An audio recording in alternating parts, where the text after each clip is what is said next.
Some sit there for 30, some for 40, and a disturbing number never face execution at all. Consider Scott Peterson, sentenced to death in 2004. His sentence was overturned in 2020. He's now serving life without parole.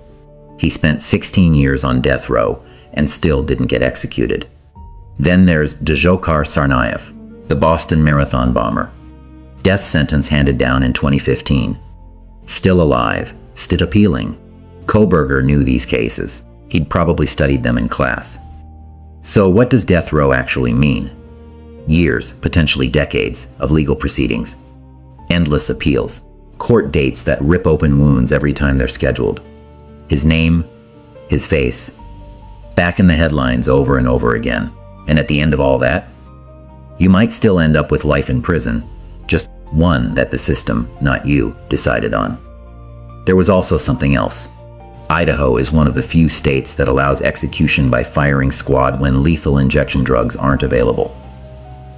5 rifles, a paper target over your heart.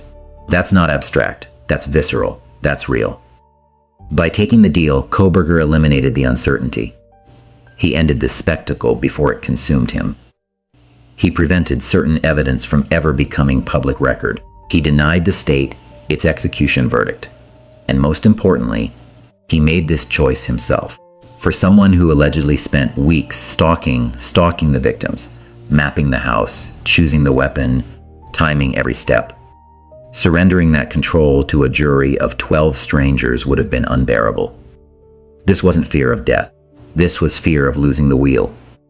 People hear life in prison and assume it's the soft outcome, the comfortable escape from justice. Let me be very clear about what Kohberger just sentenced himself to. Former prison officials who have managed high-profile killers have been blunt about what happens next. Kohberger will almost certainly spend the majority of his incarceration in protective custody or solitary adjacent conditions, 23 hours a day in a cell, controlled movement, monitored meals, every shower, every yard time, every interaction supervised. Not because he's being protected from himself, but because in prison, he's not just an inmate. He's a target.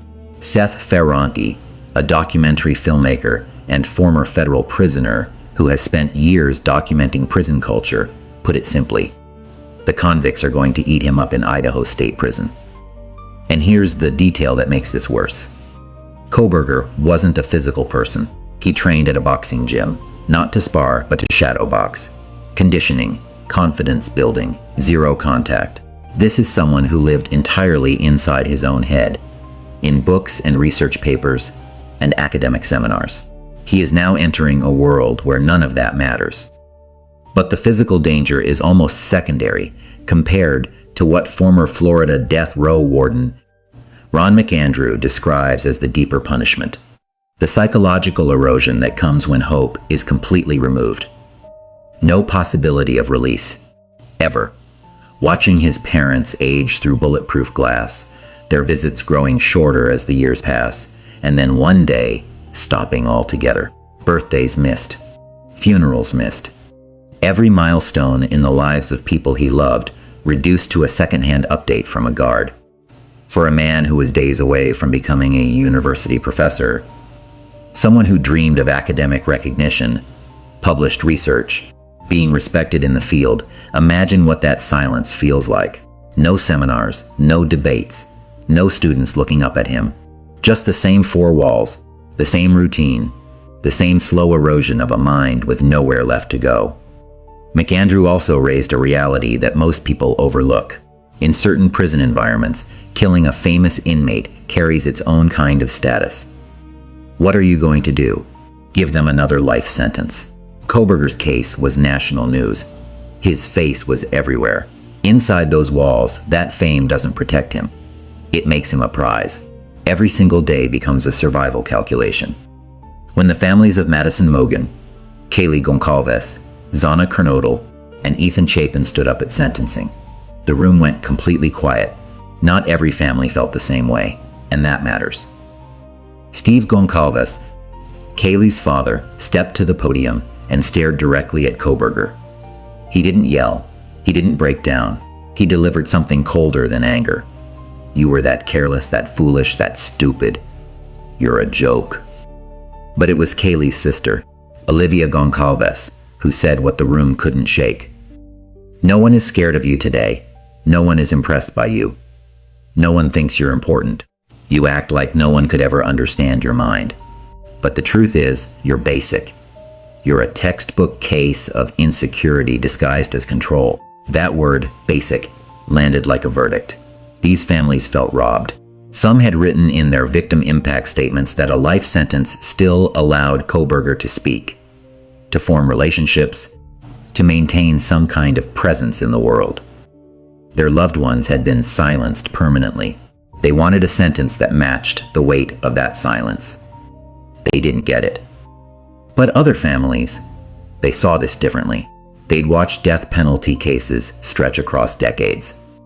They'd heard the stories of families who received execution notices, made peace, and then had the sentence reversed on appeal. One family member described waiting 31 years for a case to conclude. 31 years of court dates and media, coverage and reopened grief. By accepting this deal, with no appeals, no retrials, no more headlines, those families got something rare in cases like this: an ending. Not justice, maybe, not what they deserved, but an ending. And for families who have lived inside this nightmare, the ability to stop waiting might be the only mercy the system had left to offer. At sentencing, Bryan Kohberger had one final moment to say something. Judges typically allow defendants to address the court, to speak to the families, to offer something, an explanation, an apology, a single word of humanity. Kohberger declined. He sat still. He looked at his mother occasionally. Witnesses described what they thought they saw as a faint smile.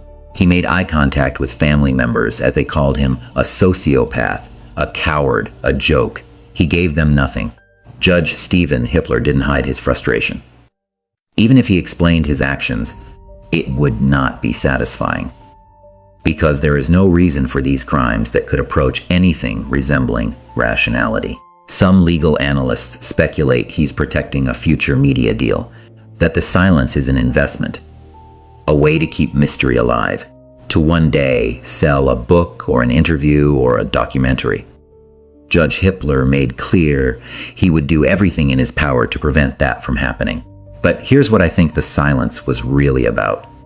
In that courtroom, Kohberger had already lost everything: his freedom, his future, his family's peace, his reputation, every version of the life he imagined for himself. But the moment he opened his mouth, truly opened it, not to plead, not to sign a deal, but to explain himself to grieving families who would dissect every word, he would have surrendered the last thing he still had: control over the narrative.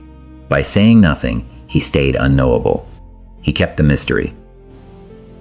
In a room that had stripped him of everything else, silence was the one move no one could take from him. And that, more than anything else in this story, tells you exactly who Bryan Kohberger is. So did Bryan Kohberger win? He'd probably tell you yes. He avoided the death penalty. He dictated the terms. He controlled the ending. But let's be honest about what he's actually won.